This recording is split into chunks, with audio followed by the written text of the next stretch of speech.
Assalamualaikum warahmatullahi wabarakatuh dan salam sejahtera. Ini kami akan membuat video pembincangan kumpulan iaitu merupakan salah satu penilaian yang kedua bagi kos personality bagi semester 2 sesi 2024-2025. Kami memilih tajuk Psychopathology dan Teamwork Challenges.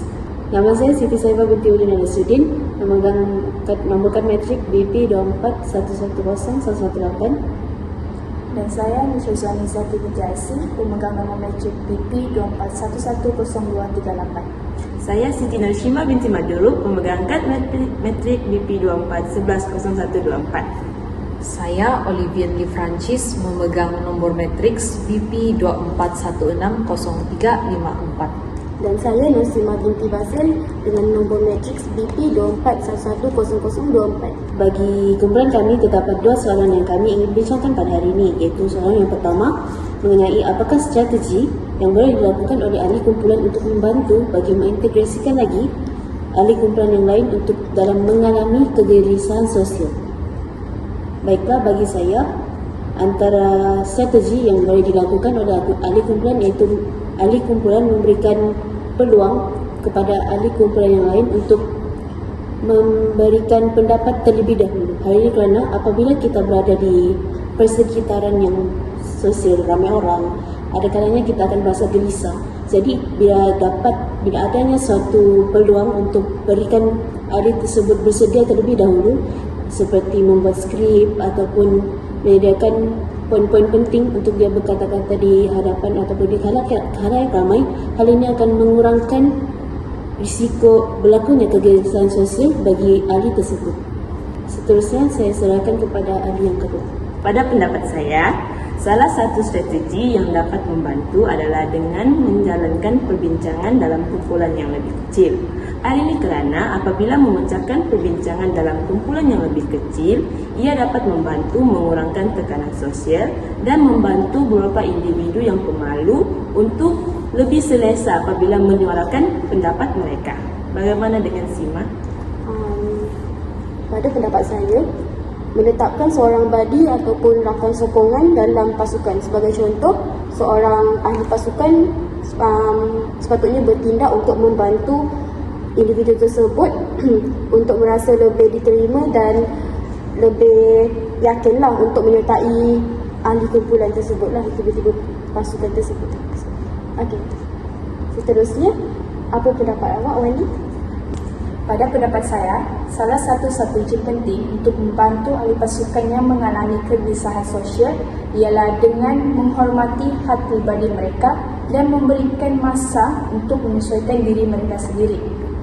Saya percaya bahawa tidak semua orang boleh terus berasa selesa dalam kumpulan.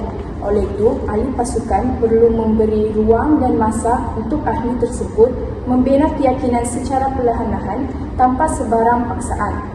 Bagaimana dengan Olivi? Bagi pendapat saya pula, ahli pasukan haruslah memberikan pujian dan penguatan positif yang konsisten. Apabila ahli pasukan cuba untuk bercakap ataupun memberikan sumbangan, ahli pasukan yang lain haruslah memberikan galakan ataupun pengiktirafan pada ahli tersebut supaya ahli pasukan tersebut lebih yakin. Itu sahaja daripada saya. Baiklah, kita akan beralih pula kepada soalan yang kedua, iaitu bagaimana sesebuah pasukan boleh memupuk keselamatan psikologi ataupun psychological safety.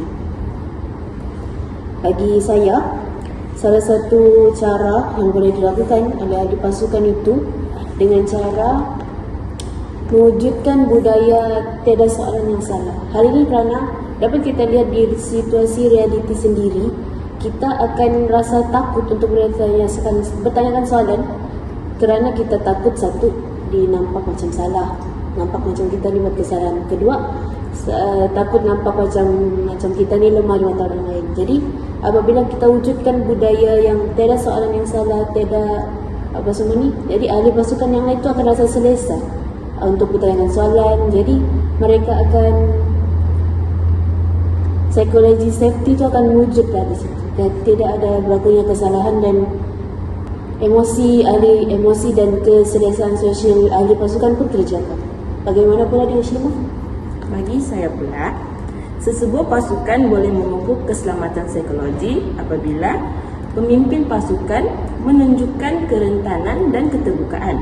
Hal ini kerana apabila pemimpin pasukan menunjukkan kelemahan ataupun kesilapan mereka sendiri, ia menggalakkan ahli lain untuk bersikap terbuka tanpa takut dinilai apabila membuat sesuatu kesalahan. Bagaimana dengan Sima? Bagi saya, kita boleh mengamalkan sesi check-in emosi selepas ataupun sebelum mesyuarat. Sebagai contoh, ahli pasukan akan diberikan ruang untuk mereka berkongsi keadaan emosi mereka, sekaligus dapat mewujudkan rasa empati dan dapat memberikan sokongan kepada mereka. Bagaimana pula dengan Wani? Bagi saya, untuk memupuk keselamatan psikologi dalam pasukan adalah penting untuk mengelakkan budaya menyalahkan dan lebih fokus kepada penyelesaian masalah. Saya bersetuju bahawa apabila berlaku kesilapan, tindakan menyalahkan hanya akan menyebabkan ketakutan dalam kalangan ahli. Jadi, pendekatan yang lebih baik ialah dengan mencari jalan penyelesaian bersama-sama. Bagaimana pula dengan pendapat Oli? Bagi pendapat saya pula, ahli pasukan haruslah mengiktiraf sumbangan setiap individu secara adil dan terbuka. Hal ini kerana apabila individu tersebut merasakan sumbangan mereka dihargai dalam pasukan tersebut, mereka akan menjadi lebih yakin untuk berpartisipasi secara aktif dalam pasukan tersebut. Itu sahaja daripada saya. Baiklah, itu sahaja daripada kumpulan kami. Sekian dan terima kasih.